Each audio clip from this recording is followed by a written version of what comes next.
हर साल की तरह अमरपुर की भी यही कहानी है। इस बार भी इस गांव में एक बड़े मेले का आयोजन किया गया। अगले दिन मेला शुरू होने वाला था। हर बार की तरह नए नए झूले, खिलौने, मिठाई, चाट के गोलगप्पे भी अपनी दुकानें सजा रहे थे। लेकिन इस बार भी गांव के लोगों का ध्यान मौत के कुएं के खेल पर ही लगा रहा। इस खेल के प्रवर्तकों ने भी कोई कसर नहीं छोड़ी थी। चमन रिक्शे पर माइक लेकर अनाउंस कर रहा था, आ गया, आ गया। फिर एक बार सबका दिल जीतने वाला खेल आपके गांव में फिर आ गया है। अगर देर की तो समस्या गंभीर होगी, क्योंकि सारे खेल बिक जाएंगे तो टिकट नहीं मिलेगी। गांव में हर कोई जल्द से जल्द टिकट खरीदना चाहता था और खेल का पहला शो देखना चाहता था। अगले दिन खेल का पहला शो था, लेकिन उसी रात गांव में एक अजीब घटना घटी। जहां मौत का कुआं दिखाने की तैयारी की जा रही थी, तभी अचानक आधी रात के बाद वहां से मोटरसाइकिल की आवाज आने लग जाती है। अचानक बच्चा बोलता है, पापा, पापा, जागो, देखते नहीं, मौत के कुएं का खेल शुरू हो गया है, देखते नहीं। बेटे की आवाज सुनकर दोनों जाग जाते हैं। अरे क्या हुआ रमेश, इतनी रात को जाने की बात कर रहे हो?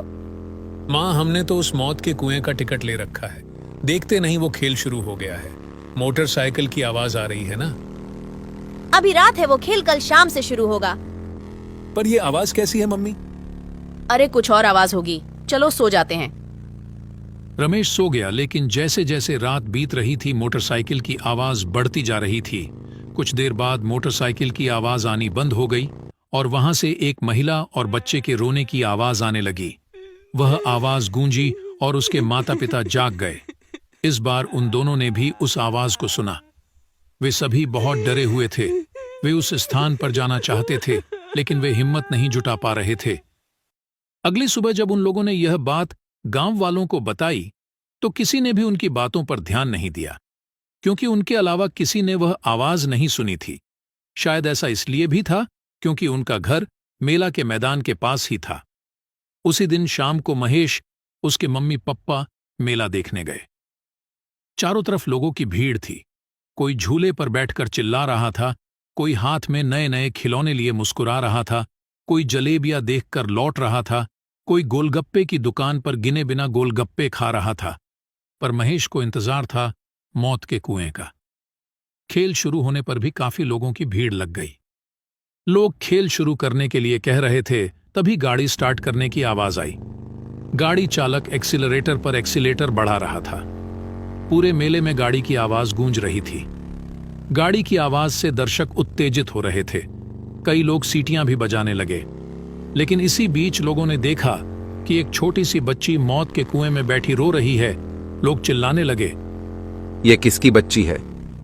इससे पहले कि कोई उस बच्ची को बाहर निकालता, लोगों ने देखा कि अचानक एक महिला भी कुएं के अंदर आ गई। उसका चेहरा काफी डरावना लग रहा था। वह लड़की जाकर उनकी गोद में बैठ गई। लोगों ने देखा कि जब वह रो रही थी तो उनकी आंखों से आंसू की जगह खून निकल रहा था। कुछ ही देर में दोनों उड़ते हुए बाहर आ गए। जिसने भी यह देखा वो जोर जोर से चिल्लाया, भूत, भूत, अरे भूत। यह बात उसके कर्मचारियों द्वारा मौत के कुएं के मालिक तक पहुंची तो वह बहुत क्रोधित हुआ और बोला, ये क्या बकवास है? और तुम लोगों ने कैसा भूत प्रेत लगा रखा है? सारा मेला लगा हुआ है क्या? यहाँ भूतों को रखा गया है? पर लगता है तुम लोग काम नहीं करना चाहते, बस मुफ्त के पैसे चाहिए। चलो अगले शो की तैयारी करते हैं। लेकिन अगला शो भी पूरी तरह खाली रहा, क्योंकि अफवाह फैल गई थी कि कुएं में भूत है। अब मालिक का गुस्सा 7वें आसमान पर पहुंच गया और उसने अपना गुस्सा अपने कर्मचारियों पर निकाला। उसी रात जब मालिक गहरी नींद में था तो उसने तेज रफ्तार से गाड़ी चलाने की आवाज सुनी। उस आवाज से उसकी नींद खुल गई। वह गुस्से से बुदबुदाने लगा। जैसे ही वह वहां पहुंचा, उसने जो देखा उसे अपनी आंखों पर विश्वास नहीं हुआ। उसने देखा कि एक आदमी लगातार मौत के कुएं में गाड़ी चला रहा था। उस आदमी ने अपना सर नीचे कर रखा था। मालिक ने उसे आवाज लगाई, लेकिन गाड़ी चालक ने कोई जवाब नहीं दिया। उधर ये आवाज आसपास के पूरे गांव को सुनाई दी। हर कोई सोच रहा था कि इतनी देर रात ये कैसी आवाज आ रही है। सबको डर लग रहा था। फिर भी कुछ लोग हिम्मत करके गांव में एक जगह जमा हुए। मेरी बात सुनो, हम सबको सरपंच के पास जाना चाहिए। सरपंच को लेकर मेले के मैदान में जाना चाहिए। राहुल की बात तो सही है, वैसा ही करना होगा। सारे लोग सरपंच के घर जाने लगे। सरपंच के घर के पास सारे लोग पहुंच गए। एक ने सरपंच को आवाज लगाई। सरपंच जी, अरे सरपंच जी। सरपंच बाहर आते हैं। अरे क्या हुआ? सारी बात सरपंच को बताते हैं। फिर सरपंच और सारे लोग मेले की तरफ निकलते हैं। साथ में रमेश और उसके पप्पा भी थे। सरपंच के साथ मेले में पहुंचे। वहां भी उन्होंने वही नजारा देखा जो मौत के कुएं का मालिक देख रहा था। वह आदमी अभी भी लगातार गाड़ी चला रहा था। तभी अचानक से वही महिला और बच्चा वहां आ गया। सारे गांव वाले उस महिला और लड़की को ध्यान से देख रहे थे। तभी गाड़ी सवार युवक के शरीर सिर से खून निकलने लगा। उसके खून से मौत के कुएं की पूरी दीवार लाल हो गई थी। कुछ देर बाद महिला और बच्चा इसी तरह रोने लगे। अब सभी ग्रामीणों की हालत खराब हो गई है। कोई नहीं समझ पा रहा था कि ये कौन लोग हैं। तभी मौत के कुएं का मालिक फिर चिल्लाया। सुन नहीं रहे हो? कौन हो? लोगों को क्यों डरा रहे हो? मेरे खेल को बदनाम क्यों कर रहे हो? जल्दी यहां से भागो। मालिक की बात सुनकर गाड़ी सवार सर उठाता है। उसे देखकर मालिक की आवाज लड़खड़ाने लगती है। पेंट भी गीली होने लगती है। अरे जानते हो ये कौन है? तभी गाड़ी सवार गाड़ी रोकता है और कहता है, क्यों बॉस, आप बताएंगे या मैं उन्हें बताऊंगा? क्या बताऊं? मुझे कुछ नहीं पता। फिर विक्रम ने बताना शुरू किया।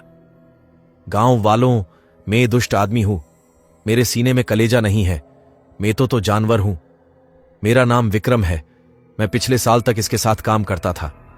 आप जानते हैं कि मौत के कुएं में गाड़ी चलाना हर दिन मौत को गले लगाने जैसा है। मैं हर दिन अपनी और अपने परिवार की जान जोखिम में डालकर गाड़ी चलाता था, लेकिन उस दिन शायद मेरा दिन खराब चल रहा था। किसी और गांव में मेला लग रहा था। मैं अपना खेल दिखा रहा था कि अचानक गाड़ी की टक्कर हो गई और मेरा सर कुएं की दीवार से जा टकराया। खून लगातार बहता रहा और मैं बेहोश हो गया और फिर मेरी मौत हो गई। तो मैं मेरी शक्ल का भूत बन गया। मौत के बाद मेरी पत्नी और मेरी नन्ही बेटी के सामने जीवन बेहद मुश्किल हो गया था। एक दिन वह मालिक के पास गया और कुछ पैसे मांगे, लेकिन उसने मदद नहीं की और उसे भगा दिया। दोनों परेशान होकर बाहर चले गए। मेरी पत्नी ने दूसरी जगह काम करने की कोशिश की, लेकिन कोई काम नहीं मिला। लोग उसको कोई काम नहीं दे रहे थे। इधर उधर भटकते ही रह गए। खाने पीने की कोई चीज उनके पास नहीं थी। कई दिन भूखे प्यासे सड़क पर भटकते रहे और फिर दोनों की भी भूख से मौत हो गई। तुम गांव के लोग ही बताओ कि मेरा और मेरे परिवार का क्या कसूर था जिसकी सजा हमें मिली। अरे हम तो कलाकार हैं, यही तो रोजी रोटी है। पर कल कोई हादसा हो जाए तो मालिक हमें मरने के लिए छोड़ देता है। हम तो जिंदगी भर आपके सुख मनोरंजन के लिए काम करते हैं और बदले में हमें क्या मिलता है? विक्रम की बात सुनकर सारे गांव वालों ने मालिक को मारने के लिए घेर लिया। तभी मालिक चिल्लाया। अरे अरे छोड़ो, मुझसे गलती हो गई, मुझे माफ कर दो।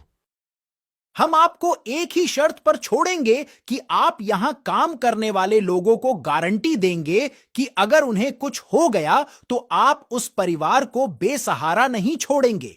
सारा खर्च उठाएंगे ताकि इनके परिवार को किसी तरह की कोई तकलीफ ना पड़े। अरे आजकल तो बीमा होता है, इन सब का बीमा क्यों नहीं करवाते?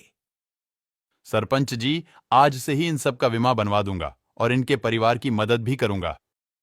उसके बाद सारे लोग मालिक को छोड़ देते हैं। सारे लोग मेले में घूमने लगते हैं।